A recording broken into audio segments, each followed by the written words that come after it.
Del salario mínimo, la decisión que tomó el Consejo de Estado, nos sentimos como si estuviéramos en diciembre. En diciembre estábamos hablando, 29 de diciembre fue el decreto. Sí. Y hoy, casi un mes y medio larguito, no, un mes y medio. Un mes y medio. Un mes y medio después estamos otra vez hablando del salario mínimo. Pero ojo que al gobierno nacional se le advirtió que esto podía pasar. Pues de hecho, Camila habló aquí en Mañanas Blue hace algunos minutos, Antonio Sanguino, ministro del Trabajo, y decía que él no se esperaba esto, pero que el presidente Gustavo Petro sí, y que ya en varias de sus apariciones públicas y de sus discursos estaba adelantando que esto podría llegar a suceder.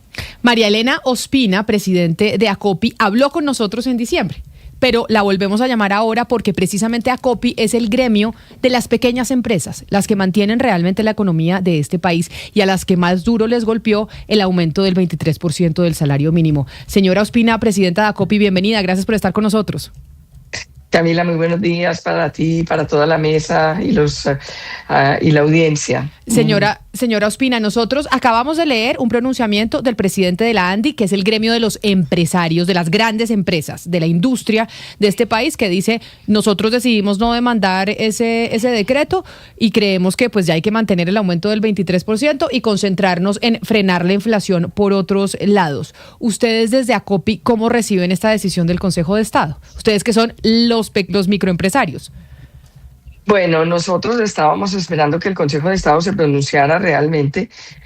También esperábamos que pasara esta situación, que realmente se suspendiera el decreto por la forma como fue decretado por el gobierno, que no tuvo en cuenta ningún factor técnico, sino que simplemente es algo que se saca del sombrero y es una cifra que se pone ahí sin saber de dónde sale, sin un rigor técnico. Entonces realmente el Consejo de Estado pues actúa en derecho con lo que realmente sucedió en la mesa de concertación.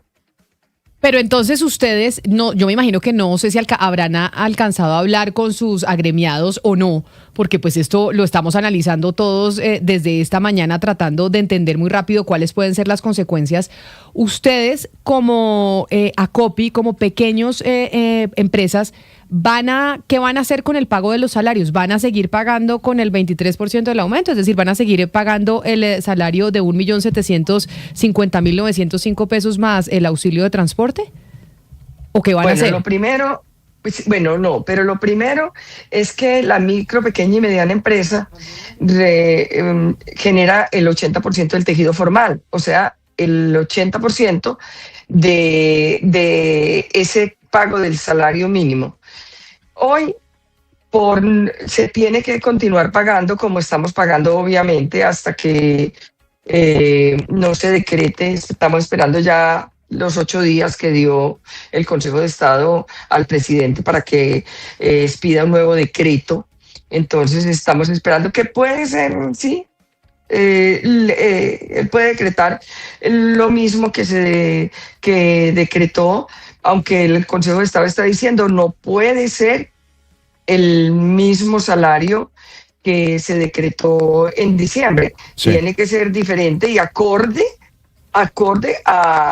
al rigor técnico que se requiere, que en este caso serían las variables con las que se decreta un salario mínimo o que se asigna, ¿no? Que sería productividad más inflación, que fue lo que nosotros hicimos en diciembre, y se le pueden aumentar algunos puntos porcentuales por encima. Nosotros aumentamos 100 puntos y que significa 100 puntos porcentuales, que es un punto, o sea que por eso la cifra del 7.2%, que fue muy técnica realmente. Sí, presidenta Ospina, hay cerca de 2 millones de colombianos que se ganan el salario mínimo hoy y que por supuesto desde enero están recibiendo esos 2 millones de pesos según el aumento del 23%. Por supuesto, esos 2 millones de colombianos hoy se están preguntando, bueno, ¿qué pasa? Usted ya decía, en este momento está vigente el decreto de diciembre, pero tiene 8 días el gobierno para expedir un nuevo decreto que puede ser del 23%, podría ser menor. En la práctica, ¿qué saben ustedes? Porque hay quienes dicen que esto solo aplicaría para nuevos contratos, no para quienes ya se están ganando los 2 millones de pesos. ¿Ahí qué pasaría? Lo que pasa es que la ley es muy clara, y es que cuando se paga un salario mínimo o no,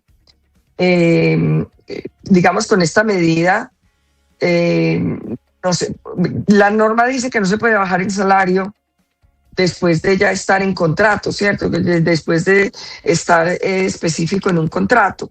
Entonces aquí por eso viene la incertidumbre de qué va a pasar, porque los nuevos sí se pueden contratar, pues obviamente con el salario mínimo que se decrete, pero los que hoy están con el salario mínimo, ahí es donde está la incertidumbre de realmente qué va a pasar, y eso es lo que nosotros le estamos pidiendo al gobierno, reglas claras para poder saber qué va a pasar, y una seguridad jurídica para saber qué va a pasar con el salario mínimo hoy.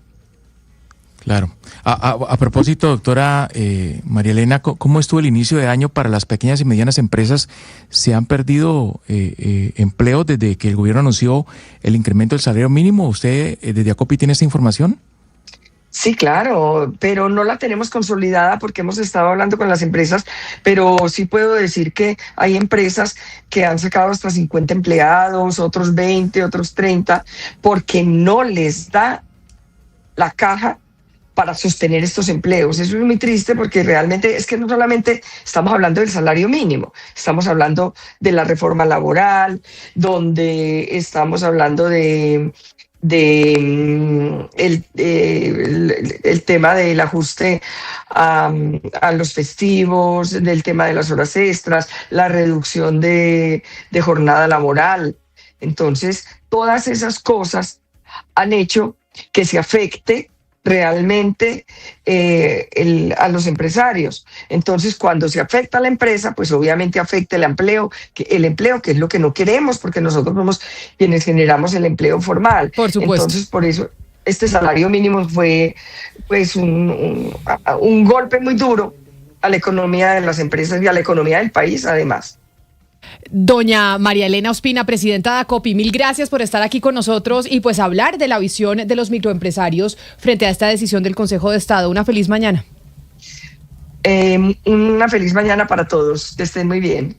Bueno, y siguen las reacciones, porque claramente pues esto afecta a los trabajadores que se ganan el salario mínimo, pero a todos los colombianos, porque pues finalmente las administraciones, así diga el gobierno nacional que por ley no se pueden subir, a la gente le suben el 23% porque hay que pagarle a los vigilantes el 23% de más. Sí, todos toman decisiones con eso, las juntas. Todos. Ahorita en abril se ajusta. A nosotros en mi edificio nos decían, oye, es que la contadora me sube el 23%. Claro. Entonces, señora, usted tiene que pagar 23% más de administración. Las multas de tránsito sí están atadas al salario mínimo. Los arriendos no. Entonces, usted que no lo vayan a engañar con el tema del arriendo, porque el arriendo sube IPC. Exactamente.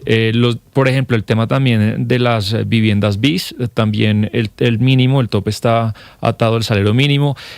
Digamos, es un precio, por más de que solamente le toque al 10% de los trabajadores, es un precio de referencia de toda la economía colombiana. Y por eso uno de los aspectos que tomó en cuenta el Consejo de Estado para tomar esta decisión son las implicaciones económicas que tenía o que tuvo ese aumento del 23% del salario mínimo, o que puede tener, que es el tema de la inflación. Ya dijo el Banco de la República que subió las tasas por cuenta de que no se esperaban que el salario mínimo fuera a subir 23%, impacto en las pensiones y en el gasto público. Estamos con un déficit fiscal importante y ahorita vamos a hablar del déficit fiscal y del gasto que sigue haciendo el gobierno nacional, la mayor informalidad, en fin.